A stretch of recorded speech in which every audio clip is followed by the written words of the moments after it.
கேரளா மட்டை ரைஸை வச்சு குக்கரில் எப்படி சாதம் செய்கிறது அப்படின்னு தாங்க பார்க்க போகிறோம். அதுக்கு கேரளா மட்டை ரைஸ் 1 கப் அளவுக்கு எடுத்துக்கலாங்க.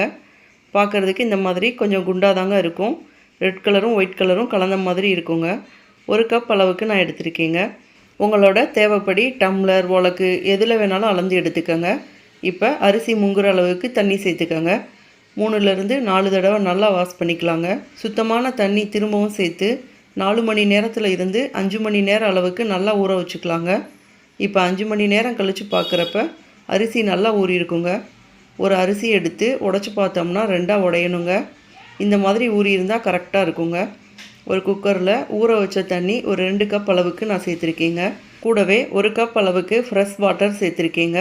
1 கப் அரிசிக்கு 3 கப் தண்ணி சேர்த்துக்கலாங்க. கரெக்டாக இருக்கும். இப்போ தண்ணி நல்லா கொதிக்கிறப்ப ஊற வச்ச அரிசியை சேர்த்துக்கலாங்க. தேவையான அளவு உப்பு சேர்த்துக்கோங்க. 1 டைம் நல்லா மிக்ஸ் பண்ணி விட்டுக்கலாங்க. திரும்பவும் ஒரு கொதி வர்றப்ப குக்கரில் மூடியை போட்டுக்கலாங்க. அடுப்பை மீடியம் ஃப்ளேமில் வச்சு 7 விசில் விட்டுக்கோங்க. அடுத்ததாக அடுப்பை ஆஃப் பண்ணிடாமல் அப்படியே லோ ஃப்ளேமில் வச்சு 7லேருந்து 10 நிமிஷம் வச்சுக்கலாங்க. அப்படி வைக்கிறப்பையும் ஒரு 7 விசில் பக்கம் வருங்க. அடுப்பை ஆஃப் பண்ணிவிட்டு கேஸ் ஃபுல்லாக அடங்கினதுக்கப்புறம் சாதத்தை திறந்து பார்த்தோம்னா சூப்பராக வெந்திருக்குங்க. ஒரு ரைஸ் எடுத்து ப்ரெஸ் பண்ணி காட்டுறேன் பாருங்கள். நல்லா சாஃப்டாக வெந்திருக்குங்க. கேரளா மட்டை ரைஸ் சூப்பராக ரெடி ஆயிடுச்சு. இதே மாதிரி நிறைய ஹெல்த்தியான ரெசிபீஸ்க்கு நம்ம சேனலை மறக்காமல் சப்ஸ்கிரைப் பண்ணிக்கோங்க. தேங்க்யூ.